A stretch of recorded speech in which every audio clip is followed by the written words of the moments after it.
Sultan Hasanuddin bersama pasukannya tidak pernah mengenal kompromi dengan Belanda.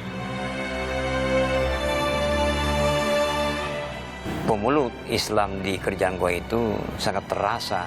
Bahkan Belanda itu dianggapnya memang musuh nomor wahidnya. Tidak heran terjadi pergolakan di mana-mana. Menjadi daerah yang sangat dikenal dengan situs sejarahnya, agar anak cucu dan keponakan kita tidak lupa juga tentang sejarah yang ada di Kabupaten Goa.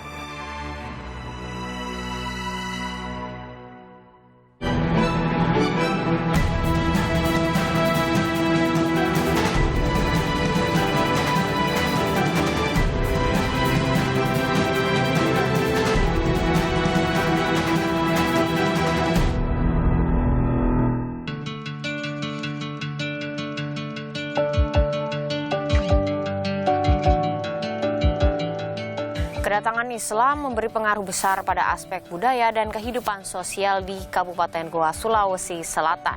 Di sanalah terdapat Kerajaan Goa, salah satu kerajaan Islam terbesar di Pulau Sulawesi yang turut mengukir sejarah babak baru dalam perkembangan Islam di Nusantara. Kerajaan Goa berperan penting dalam penyebaran agama Islam dan lintas perdagangan internasional.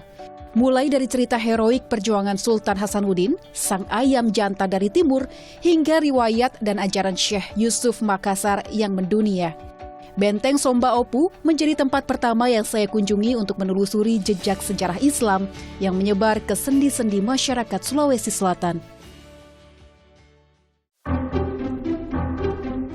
Benteng Somba Opu dahulu merupakan ibu kota kerajaan Goa yang dibangun pada masa Raja Goa ke-9.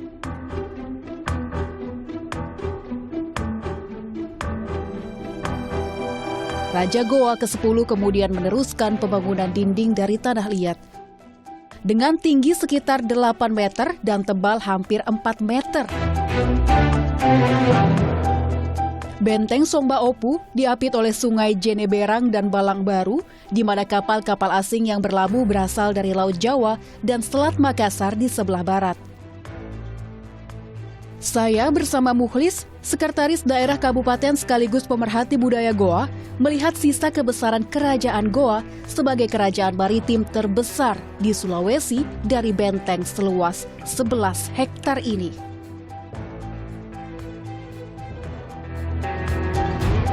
Pak, ini kita memasuki wilayah benteng. Iya, betul. Dan di atas ini biasanya disusun apa? Meriam? Ya, meriam. Ini di bagian atas ini meriam-meriam berjajar ke sana dan ke sana.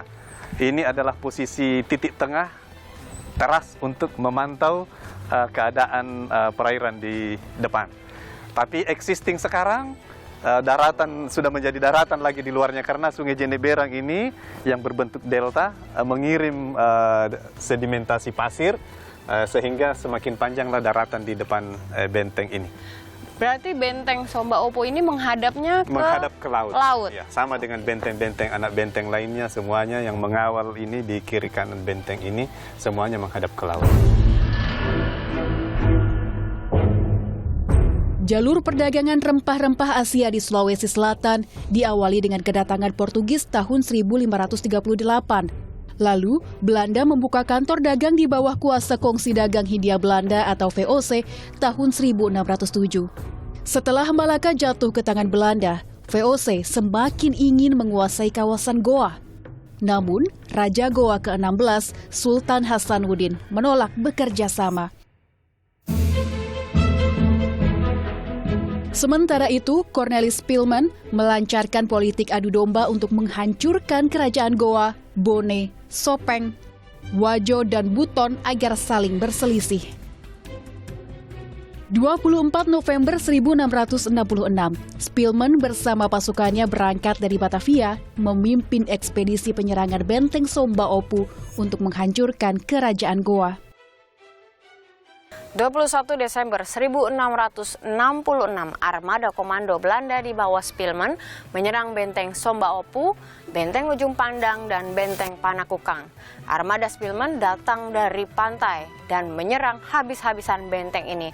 Namun pasukan Makassar di bawah Kesultanan Hasanuddin dapat menghalau pasukan Spilman dan mempertahankan benteng Somba Opu. Namun, setelah 40 hari 40 malam diserang, Sultan Hasanuddin bersama pasukannya gagal mempertahankan benteng dan istana. Sultan Hasanuddin pun kesulitan hingga seluruh pemukiman di dalam benteng rata dengan tanah.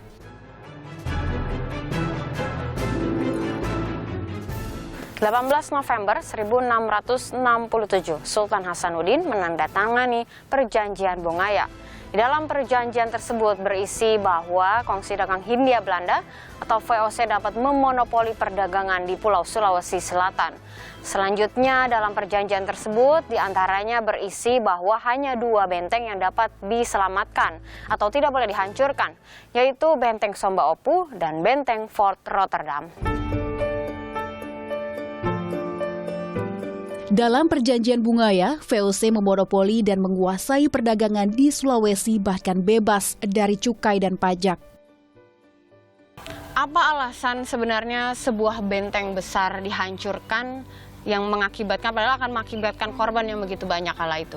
Iya, pertama karena dalam catatan perjalanan sampai pecahnya perang, memang Sultan Hasanuddin bersama pasukannya tidak pernah mengenal kompromi dengan Belanda. Termasuk pertama kali pemicunya, satu kapal Belanda yang datang ke sini semua isinya dimatikan. Karena spirit daripada pemeluk Islam di Kerajaan Goa itu sangat terasa. Bahkan Belanda itu dianggapnya memang musuh nomor wahidnya. Tidak heran terjadi pergolakan di mana-mana. Setelah peristiwa ini, Spilman diangkat sebagai Gubernur Jenderal VOC dan mengubah nama benteng Ujung Pandang di sebelah utara Somba Opu menjadi Fort Rotterdam. Ya, Spilman menyematkan nama Rotterdam untuk mengingat kota kelahirannya di Rotterdam, Belanda. Meski kerajaan Goa telah kehilangan kekuatan utamanya, namun kerajaan ini turut menyebarkan Islam ke seluruh pelosok negeri.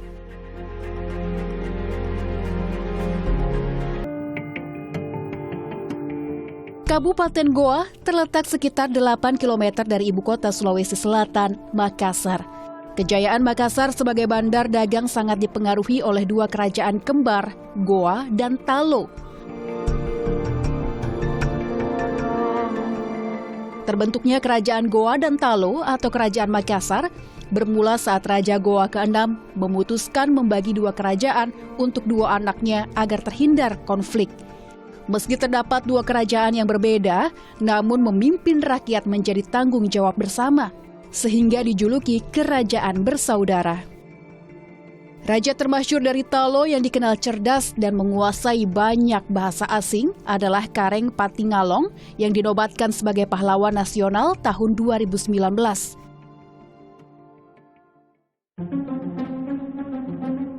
Kerajaan Islam Goa memiliki warisan nenek moyang yang masih tersimpan di Istana Bala Lompoa hingga kini. Istana Bala Lompoa terletak di tengah kota Sungguminasa dan berdiri di atas lahan seluas 2,6 hektar. Istana difungsikan sebagai museum sejak tahun 1973.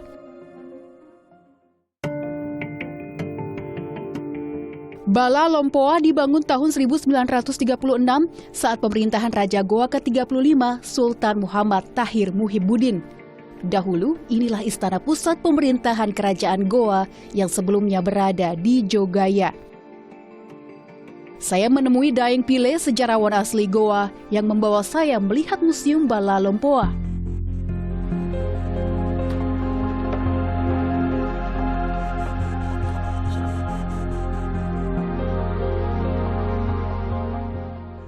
Daeng Pile, ini adalah ruangan saat kita memasuki Istana Bala Lompoa. Ruangan apa ini, Daeng? Ruangan ini bernama ruangan utama. Mengapa disebut ruangan utama? Karena ini merupakan ruangan aktivitas daripada kegiatan raja dalam kesehariannya. termasuk kegiatan-kegiatan lain yang mendukung seperti upacara-upacara adat tradisional Makassar. Struktur bangunan Museum Bala Lempoa yang didominasi kayu dan bertingkat memiliki filosofi mendalam. Kalau kita melihat bangunnya secara struktur vertikalnya tersusun 3. Ada kepala rumah, ada badan rumah, ada kolon rumah. Pembagian tersebut tidak terlepas pada sikap kepercayaan orang dulu, filosofi orang dulu, mitologis orang dulu bahwa alam ini dianggapnya bersusun 3. Alam atas, alam tengah, alam bawah. Filosofi inilah tergambarkan pada struktur pola budaya bangunan ini. Di museum ini pula terdapat banyak peninggalan bekas kerajaan Goa, seperti perhiasan bangsawan, senjata Belanda, dan mahkota Raja Goa pertama dari abad ke-13. Bahkan sebulan sekali pemerintah Kabupaten Goa menyelenggarakan upacara ganti pasukan Tubarani di depan Museum Bala Lempoa. Tradisi ini terus dilestarikan sebagai cermin semangat untuk menjaga warisan budaya.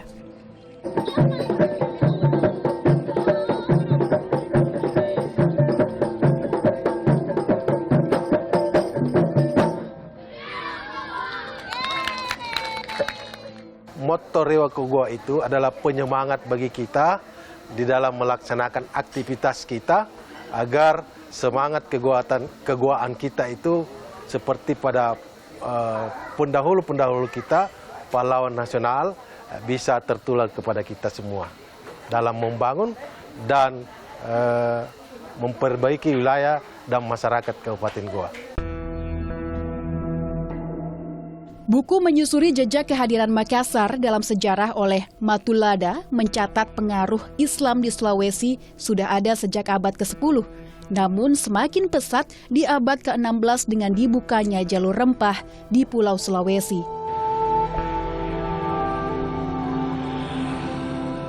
Situs-situs jejak perkembangan Islam juga dapat dilihat dari Masjid Tua Al-Hilal Katangka yang berusia lebih dari 4 abad. Terletak di Kecamatan Somba Opu, Masjid Katangka berdiri pada masa Raja Goa ke-14 Sultan Alauddin tahun 1603. Nama Katangka berasal dari pohon langka yang kini terletak di area makam keluarga Raja Goa, tepatnya di belakang masjid.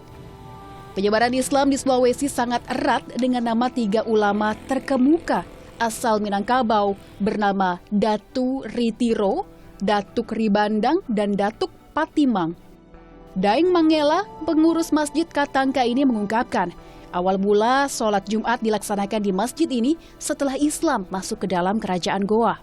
Alhamdulillah yang berhasil mengislamkan Raja Goa pada saat itu adalah Datuk Ribandang yang nama lengkapnya Abdul Makmur Datuk Ribandang, dijuluki sebagai Khatib Tunggal. Nah, setelah Islam ini diterima, maka ditunjuklah tempat di mana pertama kalinya dilaksanakan salat Jumat untuk didirikan masjid, yakni di tempat ini. Maka pohon katangka yang banyak tumbuh di sini itu ditebang dan kayunya digunakan sebagai bahan masjid. Jadi diperkirakan kuda-kuda masjid yang ada di atas ini tuh masih menggunakan kayu katangka. Ya. Selain itu, Masjid Tua Katangka menjadi saksi keruntuhan kerajaan Goa saat penyerangan Spilman ke benteng Somba Opu. Disinilah tempat perlindungan terakhir bagi keluarga Raja Goa dan pasukannya saat Belanda menyerang. Masjid ini berada di dalam benteng kerajaan Goa yang terbesar. Ya, jadi kita ini berada dalam benteng, ya, namanya Benteng Tamalate. Jadi kurang lebih 1 kilometer persegi panjangnya. Kalau di dalam benteng ini yang tersisa tinggal ini masjid. Mulai dari istana kerajaan, bahkan tembok benteng ini diratakan dengan tanah. Masjid ini kan tempat ibadah, jadi kalau peraturan atau undang-undang peperangan itu dilarang menghancurkan tempat ibadah. Masjid Katangka juga berkaitan erat dengan seorang ulama besar Sufi bernama Syekh Yusuf Al-Makassari. Syekh Yusuf lahir tahun 1628 di Kabupaten Goa. Ia menghabiskan masa kecil hingga dewasa di sekitar Masjid Tua Katangka. Mengucapkan zikir paling tidak 10.000 kali setiap hari. Itu aja. Menurut sejarah, pernah tulisan-tulisannya itu Syekh Yusuf dikumpul oleh penjajah Belanda. Setelah lama-lama diganti keluar, sudah lain isinya. Mengapa? Karena secara fisik sulit sekali dihadapi.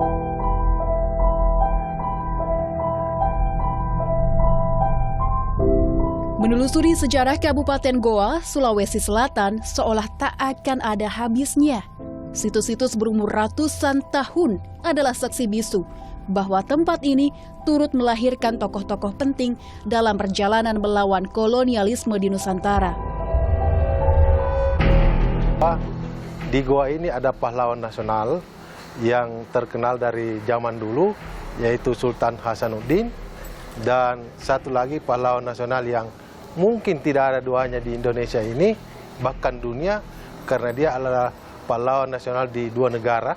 Dia pahlawan nasional di Indonesia dan dia pahlawan nasional di Afrika Selatan, yaitu Syekh Yusuf Al-Makassari. Nama Syekh Yusuf Al-Makassari sangat dihormati oleh masyarakat Goa. Kemegahan dan keindahan Masjid Agung Syekh Yusuf menjadi bukti bahwa ajaran dan perjuangannya masih melekat hingga kini. Dalam riwayatnya, Syekh Yusuf berkelana ke Banten dan Aceh sebelum menunaikan ibadah haji. Syekh Yusuf ikut berperang melawan VOC dan Belanda bersama Sultan Banten Ageng Tirtayasa. Kemudian diasingkan ke Sri Lanka dan Cape Town, Afrika Selatan hingga akhir hayatnya. Syekh Yusuf juga dikenal sebagai peletak dasar keberadaan Islam di Afrika Selatan.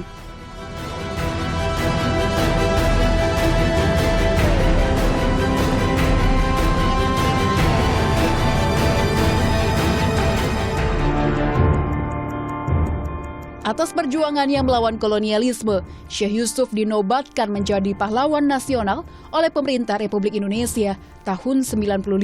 Di Goa sendiri terdapat situs cagar budaya makam Syekh Yusuf yang setiap hari ramai dikunjungi peziarah dari lokal hingga mancanegara. Namun, keberadaan di mana makam sebenarnya Syekh Yusuf berada turut menuai kontroversi, seperti makam yang terletak di Cape Town, Afrika Selatan, Banten, Madura, dan di Goa sendiri. Budayawan asal Goa, Malingkai Maknun, mengungkapkan alasan mengapa makam ulama ini bisa tersebar di berbagai tempat. Meninggalnya beliau itu di Afrika Selatan. Tetapi pada saat Raja Goa yang ke-19 memohon kepada penjajah Belanda, Raja Goa minta supaya keranda Syekh Yusuf dibawa ke Goa. Di tempat-tempat di mana singgah setelah pemulangan ke Indonesia itu, sehingga di Banten dibikinkan kumuh di sana dan di sana dipertahankan itu aslinya. Tetap di Afrika Selatan di sini aslinya, dan di Madura juga mengatakan di sini aslinya. Di tempat-tempat itu ada yang jubahnya disimpan, ada yang tasbihnya, ada yang kopiahnya dan lain sebagainya. Tapi kita yakin di Goa bahwa keranda yang asli dibawa dari Afrika itu dan tetap dimakamkan di sini bersama-sama dengan istrinya, Putri Raja Goa. Warisan penyebaran Islam di Sulawesi Selatan turut membangkitkan Goa sebagai pusat pendidikan sejarah dan agama 5 tahun terakhir menjadi misi utama Bupati termuda di timur Indonesia ini. Pada tahun ini, untuk meningkatkan nilai-nilai keagamaan, khususnya di kaum-kaum milenial, adalah generasi muda yang akan datang, Kabupaten Goa pada tahun ini akan membentuk yaitu program satu hafiz satu desa, satu hafiz satu kelurahan baru. Karena kita harapkan calon-calon hafiz atau penghafal Quran di setiap desa dan kelurahan ini paling lambat 2 tahun sudah bisa menjadi penghafal Al-Quran. Nah, ini untuk bisa menjaga agar Kabupaten Goa menjadi kabupaten yang selalu dikenal dengan agamanya yang kuat dan agamanya yang bagus. Bupati berusia 34 tahun ini menyadari peningkatan sumber daya manusia khususnya generasi muda sangatlah penting untuk turut memajukan daerah peraih penghargaan Kabupaten Layak Anak pada 2018 lalu ini. Pemerintah Kabupaten Goa saat ini fokus pada peningkatan sumber daya manusia.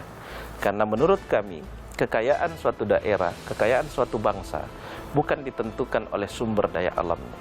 Kami fokus pada peningkatan sumber daya manusia, tetapi tentu pemerintah tidak bisa jalan sendiri.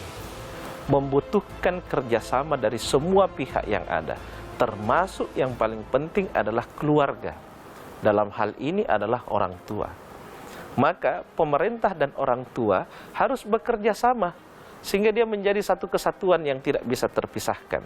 Sehingga kita tetap bisa menjaga wilayah Kabupaten Goa ini menjadi daerah yang sangat dikenal dengan situs sejarahnya, agar anak cucu dan keponakan kita tidak lupa juga tentang sejarah yang ada di Kabupaten Goa. Menjaga kawasan dengan begitu banyak peninggalan sejarah tidaklah mudah. Merawat ingatan akan perjuangan leluhur kepada generasi muda adalah tantangan besar.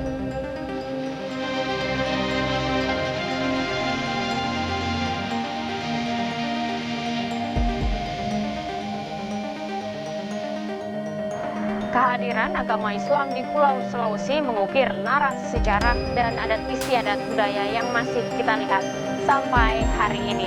Situs Cagar Budaya di Kabupaten Goa merupakan jejak dan bukti peradaban dan perkembangan Islam yang harus kita jaga dan lestarikan.